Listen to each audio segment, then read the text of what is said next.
UGC net paper 2 Hindi साहित्य इकाई 6 हिंदी उपन्यास पंडित गौरीदत्त देवरानी जेठानी की कहानी। पंडित गौरीदत्त। स्पीच। पंडित गौरीदत्त का जन्म पंजाब प्रदेश के लुधियाना नगर में सन 1836 ईस्वी में हुआ था। रुड़की के इंजीनियरिंग कॉलेज से बीज गणित, रेखा गणित, सर्वेइंग, ड्राइंग और शिल्प आदि की शिक्षा प्राप्त करने के उपरांत आपने फारसी और अंग्रेजी का भी विधिवत ज्ञान अर्जित किया। गौरीदत्त ने नागरी 100 अक्षर, अक्षर दीपिका, नागरी की गुप्त वार्ता लिपि, बोधिनी, देवनागरी के भजन और गौरी नागरी कोश, नागरी और उर्दू का स्वांग, देवनागरी गजट तथा नागरी पत्रिका नामक पत्र का संपादन तथा प्रकाशन भी किया। काशी नागरी प्रचारणी सभा की स्थापना 16 जुलाई सन 1893 से पूर्व ही सन 1892 में देवनागरी प्रचारक नामक पत्र का संपादक एवं प्रकाशन करके हिंदी प्रचार के इतिहास में एक महत्वपूर्ण भूमिका अदा की थी। देवरानी जेठानी की कहानी। इस उपन्यास का प्रकाशन 1870 ईस्वी में मेरठ के एक लिथो-प्रेस छापाखान AGI में प्रकाशित हुआ। डॉक्टर गोपाल राय व डॉक्टर पुष्पपाल सिंह आदि ने पंडित गौरीदत्त रचित देवरानी जेठानी की कहानी को हिंदी का पहला उपन्यास होने का गौरव प्रदान किया है। हिंदी उपन्यास कोश 1870 से 1880 के कोशकारों संतोष गोयल, उषा कस्तूरिया और उमेश माथुर ने भी देवरानी जेठानी की कहानी को हिंदी का पहला उपन्यास मानते हुए अपने कोश की शुरुआत देवरानी जेठानी की कहानी के प्रकाशन वर्ष से सन 1870 ईस्वी से ही की है। गोपाल राय ने हिंदी उपन्यास का इतिहास में लिखा है कि देवरानी जेठानी की कहानी की रचना के रूप में नहीं, बल्कि बालिकाओं के लिए उपयोगी पाठ्य पुस्तक के रूप में हुई थी। उनके अनुसार इस उपन्यास का मकसद स्त्री शिक्षा का विकास और आदर्श स्त्री चरित्र को प्रस्तुत करना था। इसी परंपरा में वामा शिक्षक 1872 और भाग्यवती 1877 पुस्तकें भी लिखी गई थी। स्त्री उद्धार भारतीय नवजागरण का प्रमुख मुद्दा था, जिसकी स्वाभाविक अभिव्यक्ति इन कथा पुस्तकों में हुई। देवरानी जेठानी कहानी के पात्र। सर्वसुख। सर्वसुख उपन्यास का नायक है, जो मेरठ का रहने वाला अग्रवाल बनिया है, जिसकी मंडी में आड़त की दुकान है। पार्वती। सर्वसुख की बड़ी बेटी, जो कि दिल्ली में विवाहित है। सुखदेई। यह सर्वसुख की छोटी बेटी है। दौलतराम सर्वसुख का बड़ा बेटा है। छोटेलाल। छोटेलाल सर्वसुख का छोटा बेटा है। ज्ञानो बड़ी बहू अर्थात जेठानी, जो दौलत की पत्नी है। यह लालची स्वभाव की है, जिसके कारण अपने पति दौलत राम और सास को छोटी बहू के खिलाफ भड़काकर घर का बंटवारा करवा देती है। छोटी बहू अर्थात देवरानी, जो छोटे लाल की पत्नी है। यह ज्ञानो अर्थात अपनी जेठानी की तरह लालची नहीं है। कन्हैया दौलत राम का पुत्र। नन्हे छोटे लाल का बड़ा बेटा। मोहन छोटे लाल का छोटा बेटा। शिवदयाल सुखदेई का बेटा। बंशीधर कबाड़ी, इनके यहाँ सुखदेई का विवाह हुआ है। ज्ञानचंद सुखदेई का भांजा। डूंगर ज्ञानों का पिता, जो एक गरीब बनिया है। तहसीलदार आनंदी का पिता। राम प्रसाद आनंदी का बड़ा भाई। गंगाराम आनंदी का छोटा भाई। भगवान दे आनंदी की छोटी बहन। दिल्ला पांडे पुरोहित। मिश्रानी दिल्ला पांडे की पत्नी। मुंशी टिकट नारायण शहरी अमीर। हर सहाय काबली शहरी अमीर। अन्य पात्र लाल दीन दयाल, किरपी बाल विधवा, झल्ला मल, लाला बुलाकी दास, मदरसे में नौकर। भूमिका। स्त्रियों को पढ़ने के लिए जितनी पुस्तकें लिखी गई है, सब अपने अपने ढंग और रीति से अच्छी है, परंतु मैंने इस कहानी को नए रंग ढंग से लिखा है। मुझको निश्चय है कि दोनों स्त्री पुरुष इसको पढ़कर अति प्रसन्न होंगे और बहुत लाभ उठाएंगे।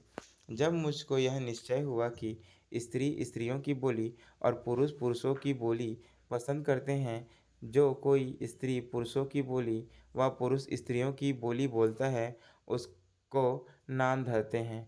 इस कारण मैंने पुस्तक में स्त्रियों की ही बोलचाल और वही शब्द जहाँ जैसा आशय है लिखे हैं, और यह वह बोली है जो इस जिले के बनियों के कुटुंब में स्त्री पुरुष व लड़के वाले बोलते चालते हैं। संस्कृत के बहुत शब्द और पुस्तकों जैसे इसलिए नहीं लिखे कि न कोई चित्त से पढ़ता है और न सुनता है। इस पुस्तक में यह भी दर्शा दिया है कि इस देश के बनिए जन्म मरण विवाहादि में क्या करते हैं, पढ़ी और बेपढ़ी स्त्रियों में क्या क्या अंतर है, बालकों का पालन और पोषण किस प्रकार होता है और किस प्रकार होना चाहिए, स्त्रियों का समय किस किस काम में व्यतीत होता है और क्यों कर होना उचित है, बेपढ़ी स्त्री जब एक काम को करती है उसमें क्या क्या हानि होती है, पढ़ी हुई जब उसी काम को करती है उससे क्या क्या लाभ होता है। स्त्रियों की वह बातें जो आज तक नहीं लिखी गई मैंने खोज कर सब लिख दी है, और इस पुस्तक में ठीक ठीक वही लिखा है जैसे आजकल बनियों के घरों में हो रहा है। बाल बराबर भी अंतर नहीं है। प्रकट हो कि यह रोचक और मनोहर कहानी Shriyut M Kempson sahib, director of public instruction Bahadur को ऐसी पसंद आई, मन को भाई और चित्त को लुभाई कि शुद्ध करके इसके छपने की आज्ञा दी और 200 पुस्तक मोल ली और श्रीमन महाराजाधिराज पश्चिम देशाधिकारी श्रीयुत लेफ्टिनेंट गवर्नर बहादुर के यहाँ से चिट्ठी नंबर 2672 लिखी हुई 24 जून सन 1870 के अनुसार इस पुस्तक के कर्ता पंडित गौरीदत्त को 100 रुपये इनाम मिले। दया दया उनकी मुझ पर अधिक वित्त से, जो मेरी कहानी पढ़े चित्त से, रही भूल मुझसे जो इसमें कहीं, बना अपनी पुस्तक में लेम्बे वहीं, दया से कृपा से क्षमा रीति से, छिपावे बुरों को भले प्रीति से। पंडित गौरीदत्त शर्मा। उपन्यास के अंत में स्वार्थ की स्थिति को दर्शाया गया है जहाँ संपत्ति का बंटवारा होता है। लाला श्रीनिवास दास परीक्षा गुरु। लाला श्रीनिवास दास का जन्म सन 1850 ईस्वी में हुआ और मृत्यु 1887 ईस्वी में। हिंदी गद्य के आरंभिक निर्माता लेखकों में लाला श्रीनिवास दास का प्रमुख स्थान है। ये भारतेंदु हरिश्चंद्र के समकालीन थे। अपने अत्यल्प जीवन में इन्होंने कुछ 5 रचनाएं लिखी, 4 नाटक और 1 उपन्यास। इनका पहला नाटक प्रहलाद चरित्र 11 दृश्यों का बड़ा सा नाटक है। दूसरा नाटक तप्ता संवरण हरिश्चंद्र मैगजीन के 1874 ईस्वी के अंकों में प्रकाशित हुआ है। तीसरा नाटक रणधीर और प्रेम मोहिनी है जो 1878 ईस्वी में लिखा गया और उसी वर्ष सदासर से सम्मिलित कवि वचन सुधा के पाठकों को बिना मूल्य वितरित किया गया। चौथा नाटक संयोगिता स्वयंवर पृथ्वीराज रासो की कथा पर आधारित एक ऐतिहासिक रोमानी कृति है। संयोगिता पृथ्वीराज रासो की पत्नी है जिसका स्वयंवर हुआ और उस स्वयंवर में पृथ्वीराज को आमंत्रित नहीं किया गया था। पृथ्वीराज को आमंत्रित नहीं किया गया था और पृथ्वीराज का पुतला गेट के सामने में रख दिया गया था। जब पृथ्वीराज का पुतला गेट के सामने में रख दिया गया था तो संयोगिता आई और उसके पुतले को ही हार पहनाकर उससे विवाह कर ली। फिर तुरंत पृथ्वीराज घोड़े पर सवार होकर आया और संयोगिता को उठाकर अपने राज्य ले गया। इस तरीके से संयोगिता स्वयंवर पृथ्वीराज रासो की कथा पर आधारित एक ऐतिहासिक रोमानी कृति है जो 1875 ईस्वी में प्रकाशित हुआ। रामचंद्र शुक्ल ने लिखा है कि चारों लेखकों में हरिश्चंद्र प्रताप नारायण मिश्र, बालकृष्ण भट्ट, बद्री नारायण चौधरी प्रतिभाशालियों का मनमौजीपन था, पर लाला श्रीनिवास दास व्यवहार में दक्ष और संसार का ऊंचा नीचा समझने वाले पुरुष थे। अतः उनकी भाषा संयत और साफ सुथरी तथा रचना बहुत कुछ सौदेश्य होती थी। श्रीनिवास दास साहित्य का सौदेश्य होना मुख्य गुण मानते थे। उनकी भाषा और शैली पर अंग्रेजी, उर्दू तथा फारसी का पर्याप्त प्रभाव है। परीक्षा गुरु। आप सबको मैं ये जानकारी देना चाहता हूँ कि जो परीक्षा गुरु उपन्यास है उसका नाटक यूट्यूब में डला हुआ है, चाहे तो देख सकते हैं। परीक्षा गुरु 26 नवंबर 1882 ईस्वी में लाला श्रीनिवास दास का उपन्यास परीक्षा गुरु प्रकाशित हुआ, जो कि गमले 3000 के गमले से स्टार्ट होता है। आचार्य रामचंद्र शुक्ल ने इसे हिंदी का पहला उपन्यास माना है। यद्यपि श्रीनिवास दास ने अपनी कृति को उपन्यास नहीं कहा, तथापि इसका ढांचा उपन्यास का ही है। लाला श्रीनिवास दास ने परीक्षा गुरु की भूमिका में लिखा है। इसके लेखन में महाभारतादि संस्कृत गुलिस्ता बगैर Farsi Spectator, Lord Bacon, Goldsmith, William Cowper आदि के पुराने लेखों और स्त्रीबोध आदि के वर्तमान रिसालों से बड़ी सहायता मिली है। परीक्षा गुरु की भूमिका में लेखक ने अपनी इस रचना को नई चाल की पुस्तक घोषित किया है। इसमें सिलसिलेवार कहानी कहने की किस्सा गोई वाली पद्धति को नहीं अपनाया गया है। लेखक ने स्वयं इस तथ्य को स्वीकार करते हुए प्रस्तावना में लिखा है, इसमें नाटकीय वर्णन कौशल का अनुसरण करके सिलसिलेवार कथा कथन की भारतीय परिपाटी का परित्याग किया गया है। इस उपन्यास के पात्र न तो महाराजा है, न गरीब किसान हैं। अधिकांश पात्र दिल्ली शहर के मध्य वर्ग के परिवारों से संबंधित हैं। ब्रज किशोर आदर्श पात्र हैं, जिसे लेखक ने वकील के रूप में वर्णित किया है। इस युग में राष्ट्रीय आंदोलन तथा सामाजिक आंदोलन का सूत्रधार यह मध्यवर्गीय शिक्षित वकील समुदाय माना जाता था, जिसका ब्रज किशोर प्रतिनिधित्व करता था। लेखक ने मध्य वर्ग की आर्थिक दुर्दशा का कारण प्रदर्शन प्रियता को माना है। प्रेमचंद कृत गोदान। प्रेमचंद कृत गोदान हिंदी का सर्वश्रेष्ठ उपन्यास। हिंदी का सर्वश्रेष्ठ उपन्यास। सोमत रिकॉर्डिंग हो रहा है। सोम उत्तिष्ठ ये सबसे सर्वश्रेष्ठ उपन्यास है और इसका 12 एपिसोड था और सभी एपिसोड मैंने बार बार देखा है। 4.5 घंटे का भी वीडियो है, उसको भी मैंने नाटक को बार बार देखा है। हाँ, तो इसके बारे में मैं बता देना चाहता हूँ। प्रेमचंद गोदान। मुंशी प्रेमचंद 1936 ईस्वी में लिखा गया प्रेमचंद का अंतिम पूर्ण उपन्यास होने के साथ साथ हिंदी का महानतम उपन्यास माना जाता है। इसमें शाहिद कपूर के पापा नायक बने हैं। इसमें प्रेमचंद ने तत्कालीन भारतीय समाज की लगभग हर समस्या को एक साथ उठाया है। गोदान में प्रेमचंद ने होरी धन्या के जीवन के माध्यम से उत्तर भारत के शांति प्रेमी किसान की कष्टप्रद जिंदगी का चित्रण किया है। इस क्रम में उन्होंने संपूर्ण गांव जीवन के आपसी संबंधों का ताना बाना प्रस्तुत किया है। परंतु गोदान सिर्फ एक ग्राम कथा नहीं है। गांव की कथा के साथ साथ इसमें शहरी जीवन की कथा भी चलती रहती है, जिसमें जमींदार राय साहब अमरपाल सिंह, मिर्जा खुर्सद, मिस मालती, मिस्टर खन्ना, ओंकार नाथ, मिस्टर मेहता आदि अनेक शहरी पात्र भी आते हैं।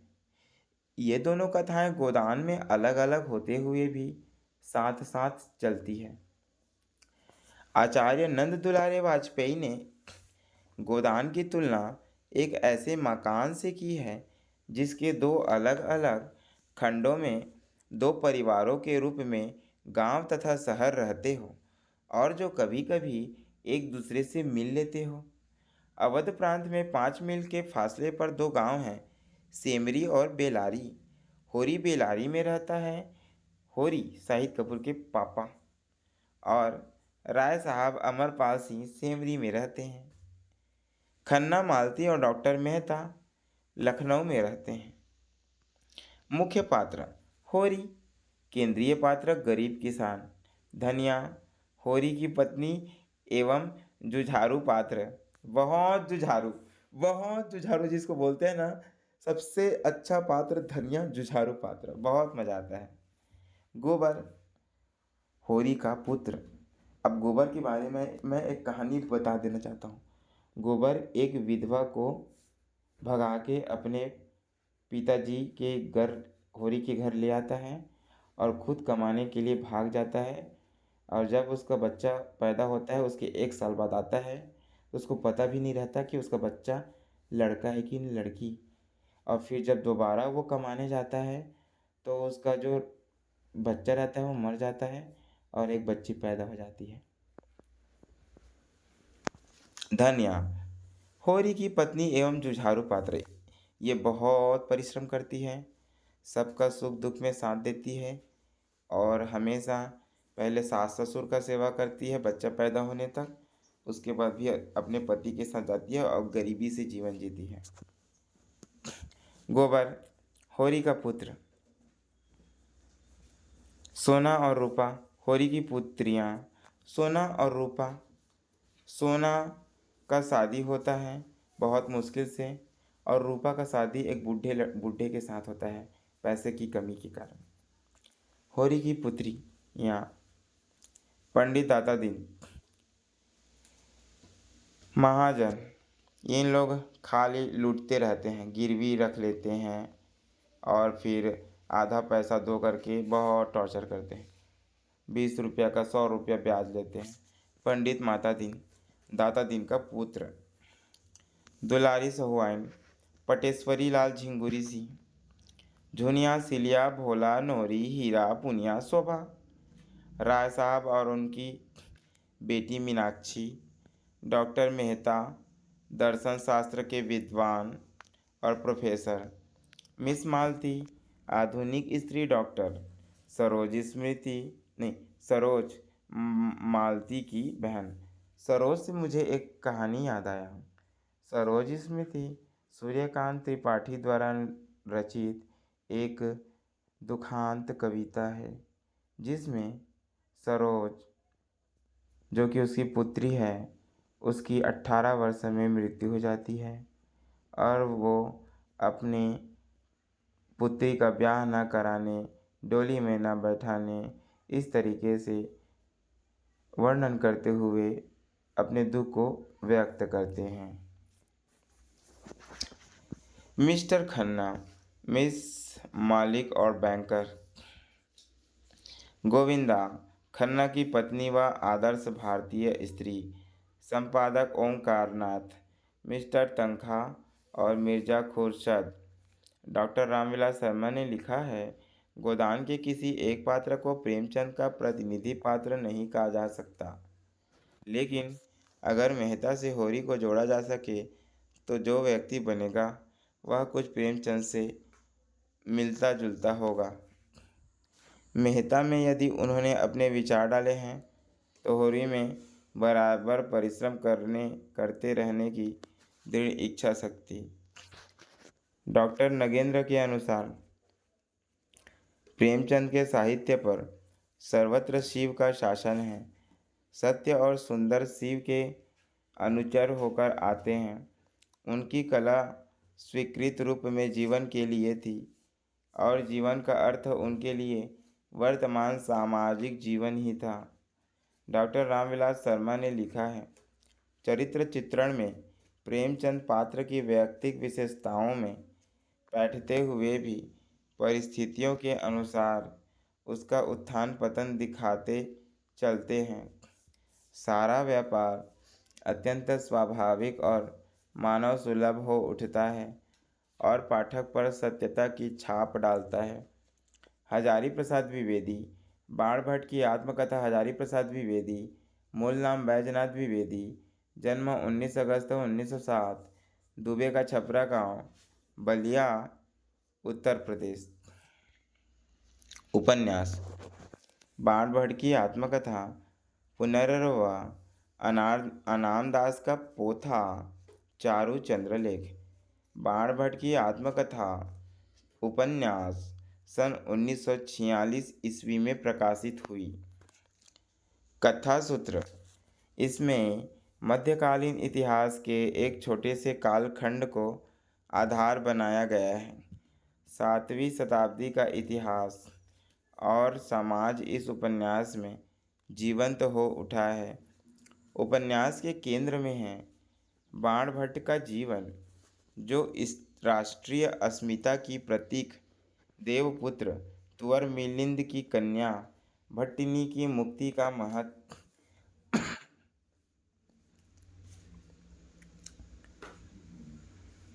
का महत उद्देश्य लेकर आगे बढ़ता है। वह एक और भट्टिनी की मुक्ति की संभावना को सुनिश्चित करता है, तो दूसरी ओर अपनी विद्वता से राज्यसभा में सभासद का पद भी प्राप्त करता है। भट्टिनी की मुक्ति के प्रयास में संलग्न करने वाली निपुणिका को उस सभासद बनना स्वीकार्य नहीं है।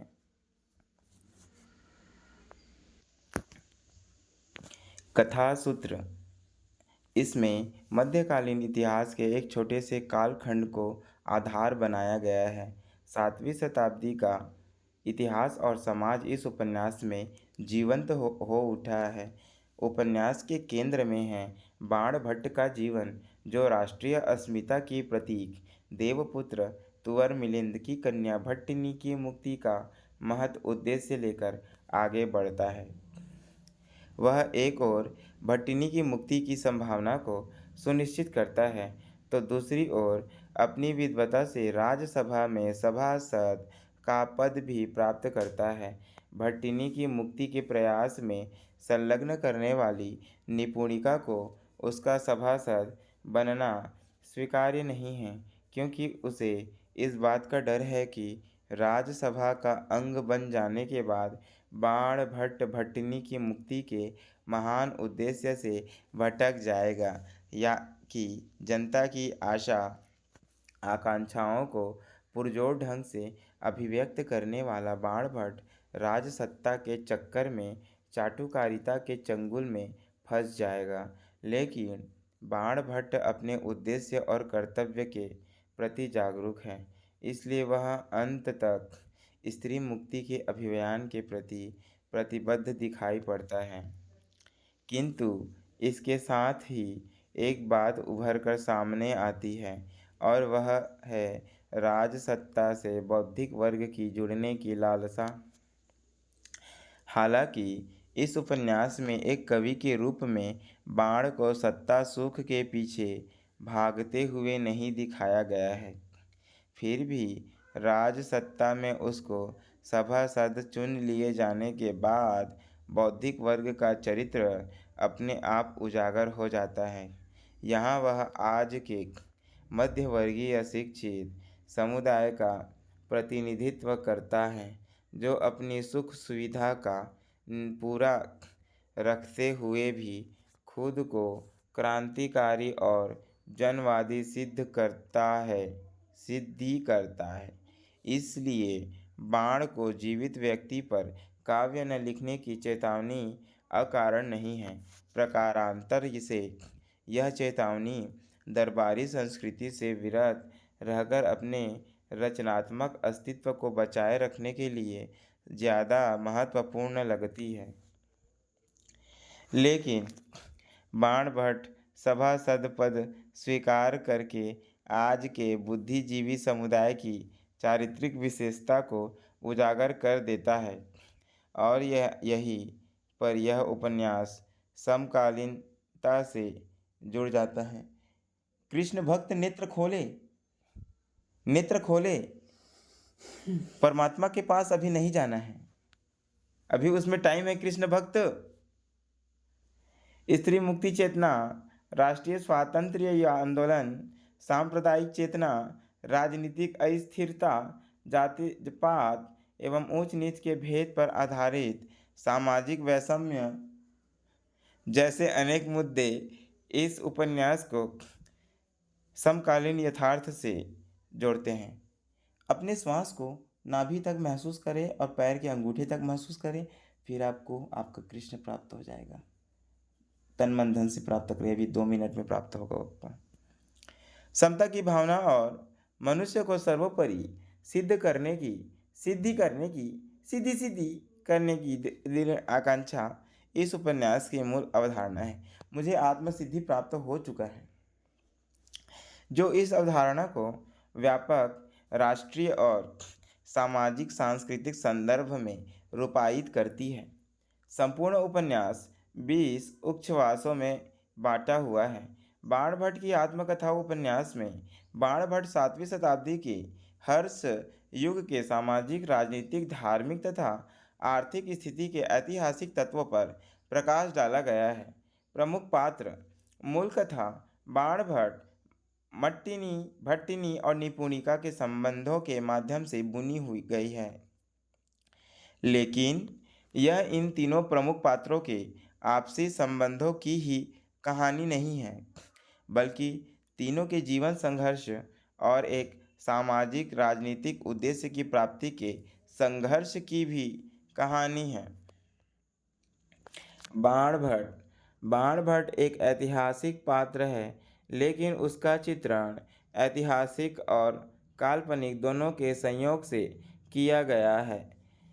द्विवेदी जी ने कहा है कि उन्होंने बाणभट्ट और राजा हर्ष की रचनाओं को उपजीव्य बनाया है।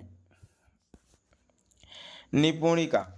भले ही यह उपन्यास एक पुरुष पात्र का आख्यान है, फिर भी इसमें स्त्रियों की समस्याओं को केंद्रीयता प्रदान की गई है। स्त्री पात्रों को महत्वपूर्ण स्थान दिए बिना यह संभव नहीं था। निपुणिका ही वह चरित्र है जो सभी कथा सूत्रों को स्त्री समस्याओं और स्त्री मुक्ति के मिशन के रूप में संगठित करती है। यह निपुणिका ही है जो बाणभट्ट की स्त्री संवेदना को एक मिशन के रूप में दिशा देती है।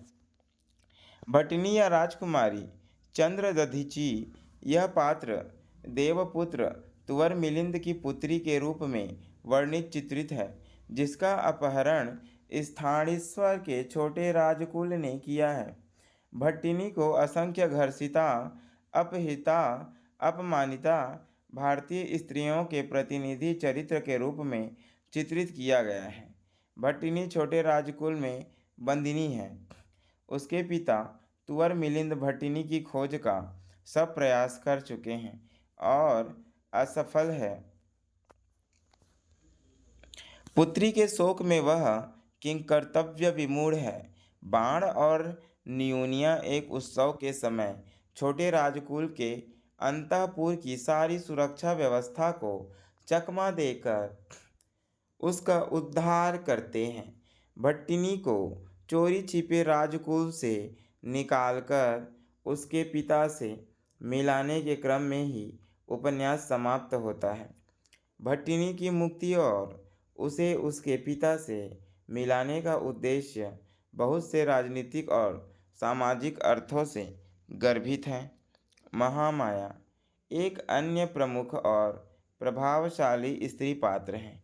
भट्टिनी की तरह वे भी अपनी इच्छा के विरुद्ध मौखरियों के राजकुल में बंदिनी थी, लेकिन यह बंधन तोड़कर वे क्रांतिकारी जनवादी भूमिका में सामने आती हैं। बच्चन सिंह ने ठीक ही लिखा है। अवरोध से बाहर आकर उन्होंने राजतंत्र में जबदे हुए जनजीवन को झकझोर दिया। शांति निकेतन से शिवालिक पृष्ठ 225। फणीश्वर नाथ रेणु मैला आंचल। फणीश्वर नाथ रेणु जन्म 4 मार्च सन 1921 औराही हिंगना, जिला पूर्णिया, अब अररिया, बिहार में। मृत्यु 11 अप्रैल 1977 को पटना में। प्रमुख रचनाएं मैला आंचल, परती परिकथा, दीर्घतपा, जुलूस, कितने चौराहे। उपन्यास ठुमरी, अग्निखोर, आदिम रात्रि को महक, एक श्रावणी दोपहरी की धूप, कहानी संग्रह, ऋण जल धन जल, वन तुलसी की गंध संस्मरण, नेपाली क्रांति कथा, श्रुत अश्रुत पूर्वे रिपोर्ताज, तथा रेणु रचनावली 5 खंडों में समग्र। मैला आंचल। मैला आंचल का प्रारंभ होता है 1946 में बिहार के पूर्णिया जिले के मेरीगंज गांव में मलेरिया आने की अफवाह के साथ। वास्तव में उपन्यास का आरंभ अत्यंत नाटकीय ढंग से होता है। इस खबर के बिजली की तरह फैलने की सूचना के साथ कि मलेट्री ने बाहरा चेथरू को गिरफ्तार कर लिया है। मैला आंचल के पहले संस्करण की भूमिका में खुद रेणु ने उसे आंचलिक उपन्यास कहा था, जिसका कथा केंद्र है पूर्णिया, जिसके एक छोटे हिस्से या सीमित अंचल को पिछड़े गांव का प्रतीक मानकर इस उपन्यास का कथा क्षेत्र बनाया गया है। रेणु के शब्द हैं, इसमें फूल भी हैं, सूल भी, धूल भी है, गुलाल भी, कीचड़ भी हैं, चंदन भी, सुंदरता भी है, कुरूपता भी। मैं किसी से भी दामन बचाकर निकल नहीं पाया। यही है यह खास जीवन संदर्भ जो रेणुका का औपन्यासिक यथार्थ भी है, और वह दृष्टि बिंदु भी जिससे यथार्थ को देखा जा रहा है। जहाँ बाह्य नैतिकता की धज्जियाँ उड़ाई जा रही हैं, वही आंतरिक नैतिकता के लिए छटपटाहट भी है। इस द्वंद्व के कारण ही मैला आंचल आंचलिक उपन्यास भी है और आधुनिक उपन्यास भी। परस्पर विरोधी मान्यताओं के टकराव के बावजूद गहरी जीवनासक्ति मैला आंचल का बीज भाव है। संघर्ष के मूल उद्वेग के साथ ही एक ट्रेजिक लय उपन्यास के कथा प्रवाह में आघंत मौजूद है, पर वह नकारात्मक नहीं है, जीवनासक्ति के मूल भाव से ही संबद्ध है। कथा सूत्र।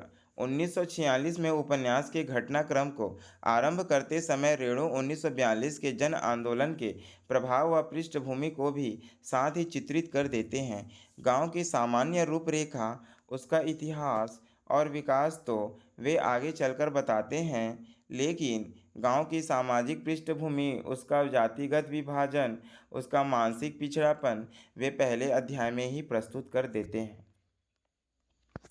उपन्यास की कथा मेरीगंज गांव में मलेरिया सेंटर खुलने की प्रक्रिया से आरंभ होती है। डॉक्टर प्रशांत कुमार के मलेरिया सेंटर का इंचार्ज बनकर आने से कथा को गति मिलती है। डॉक्टर प्रशांत कुमार गांव को चिकित्सा सुविधा भी प्रदान करते हैं और गांव के सामाजिक सांस्कृतिक जीवन से भी गहरे रूप में जुड़े हैं।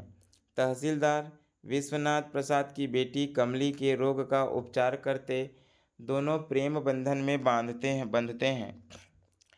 उधर गांव में राजनीतिक गतिविधियां भी गति पकड़ती है।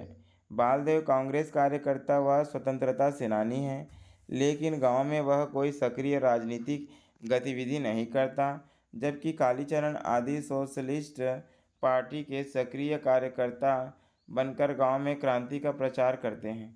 साथ में जमींदारों का शोषण भी करते हैं, तो गांव के सभी समुदायों का वर्ग चरित्र खुलकर सामने आ जाता है। कालीचरण जैसे सोशलिस्ट भी तब जमींदारों के पक्ष में जाते हैं।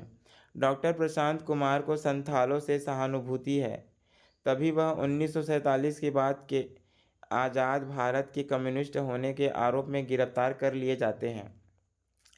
प्रशांत के कारावास के दौरान कमली उसके बच्चे की बिन ब्याही मां बनती है और प्रशांत जेल में रिहा होने पर उसे अपनाता है। प्रशांत कमली प्रेम कथा उपन्यास में एक स्तर पर चलती है, तो दूसरे पर कई अन्य कथाएं भी समानांतर ही उपन्यास में चलती रहती है। गांव का मठ अपने आप कई कथाएं समेटे हैं और इन कथाओं को मुख्य कथा के साथ बालदेव का मठ में लक्ष्मी का साथ रहना जोड़ता है। बाद में बालदेव व लक्ष्मी डेरा छोड़ भी देते हैं। प्रेम प्रसंगों में कालीचरण, मंगला, महंत रामदास, राम प्यारी व अन्य कई प्रसंग भी कथा में गुथे चलते हैं, लेकिन क्योंकि उपन्यासकार का मुख्य लक्ष्य पूरे अंचल के जनजीवन को उसकी पूरी विविधता व सजीवता में चित्रित करता है, इसलिए उसने गांव के जीवन के प्रायः सभी पक्षों को किसी न किसी प्रसंग द्वारा अपनी कथा में बुना है। चाहे वह होली का त्यौहार हो या कोई अन्य पर्व, उपन्यास में 1946 से 48 के मध्य की स्थिति को देश के संक्रमणकालीन दौर के रूप में चित्रित किया गया है। इसलिए इस संक्रमण काल में कांग्रेस, सोशलिस्ट, कम्युनिस्ट व राष्ट्रीय स्वयंसेवक संघ आदि की गतिविधियां औपन्यासिक रचना में ढलकर चित्रित की गई है। प्रमुख पात्र। उपन्यास में एक भी पात्र ऐसा नहीं है जिसे उपन्यास का केंद्रीय पात्र माना जा सके और उपन्यास के नायक का दर्जा दिया जा सके। उपन्यास के डॉक्टर प्रशांत, बालदेव, कालीचरण, लक्ष्मी, तहसीलदार, विश्वनाथ प्रसाद जैसे कुछ पात्रों को महत्वपूर्ण पात्रों में गिना जा सकता है। डॉक्टर प्रशांत अज्ञात कुलशील है। पटना कॉलेज में MBBS की डिग्री प्राप्त करते हैं और विदेश में नौकरी के अवसर ठुकराकर किसी गांव में रहकर मलेरिया और कालाजार पर शोध करना चाहते हैं। इसलिए वे मेरीगंज पहुंचते हैं। वहां पहुंचकर वे शोध करने के साथ साथ उस गांव के लोगों से घुल मिल जाते हैं। वे मेरीगंज और उसके आसपास के गांव में हैजा फैलने पर दिन रात एक करके रोगियों की बिना फीस लिए सेवा करते रहते हैं। धीरे धीरे डॉक्टर प्रशांत को गांव वालों की इस दशा का कारण समझ में आ जाता है। वे कहते हैं रिसर्च पूरा हो गया है। उन्होंने रोग की जड़ पकड़ ली है। गरीबी और जहालत इस रोग के दो कीटाणु हैं। बालदेव। देश की आज़ादी के लिए उन्होंने कई बार जेल की हवा खाई है। वे गांधी जी के अहिंसा, अनशन, सहिष्णुता और आत्मनियंत्रण के रास्ते पर चलते हैं और हिंसा के घोर विरोधी हैं। वे गांव के अस्पताल निर्माण के समय बढ़ चढ़कर हिस्सा लेते हैं, लेकिन इन सब के बाद उसके चरित्र में कुछ मानवीय कमजोरियां भी हैं।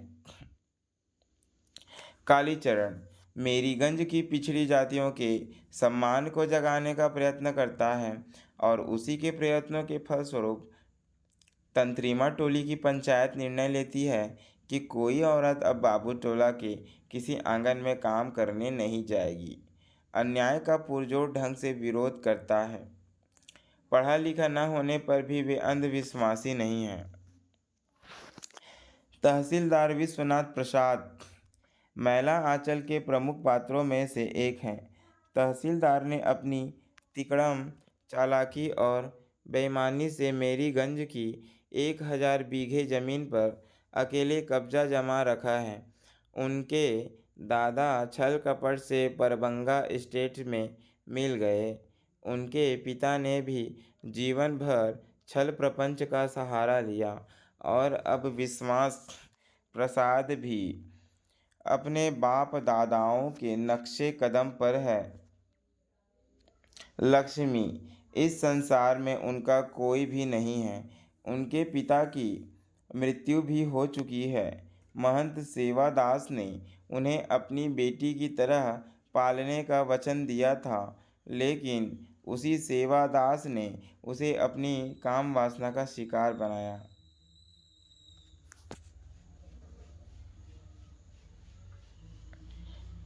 कमली तहसीलदार विश्वनाथ प्रसाद की बेटी है, जो इस अंधविश्वास का शिकार हो जाती है कि लड़की अपशकुनी है, इसके पैर अच्छे नहीं हैं, यह मनहूस है। जहाँ भी इसका विवाह तय होता है वहाँ कोई ना कोई अनिष्ट हो जाता है। कमली इन सारी बातों से दुखी है और अंत में वह डॉक्टर प्रशांत से मिलकर अपनी परेशानी भूलने लगती है और उससे प्रेम करने लगती है। विवाह पूर्व गर्भवती हो जाने के बाद भी वह डॉक्टर प्रशांत के प्रति अपने विश्वास को बनाए रखती है। बावन दास जिला कांग्रेस कमेटी की तरफ से कांग्रेस को मजबूत करने के लिए मेरीगंज आते हैं। यहाँ आकर उन्हें पता चलता है कि कांग्रेस अपने मूल्यों और आदतों से भटक गई है। राम खिलावन यादव मेरीगंज के यादव टोली के मुखिया, जो इस गांव के समृद्ध किसानों तहसीलदार विश्वनाथ प्रसाद, राम कृपाल सिंह और शिव शंकर सिंह की पंक्ति में गिने जाते हैं। झूठा सच यशपाल। जन्म 3 दिसंबर 1903, फिरोजपुर छावनी पंजाब। उपन्यास दिव्या। देशद्रोही, झूठा सच, दादा कॉमरेड, अमिता, मनुष्य के रूप, मेरी तेरी उसकी बात, क्यों फंसे। इसका पहला खंड सन 1958 और दूसरा सन 1960 में प्रकाशित हुआ। झूठा सच के समर्पण में यशपाल ने दो पक्षों को ही आमने सामने रखकर उपन्यास के नामकरण की ओर संकेत करते हैं। एक और जन समुदाय है जो सदा झूठ से ठगा गया है, और दूसरी ओर झूठ का व्यवसाय करने वाले नेता हैं जिनके द्वारा झूठ से छली जाकर भी जनता सच के प्रति अपनी निष्ठा और उसकी ओर बढ़ने का साहस नहीं छोड़ती।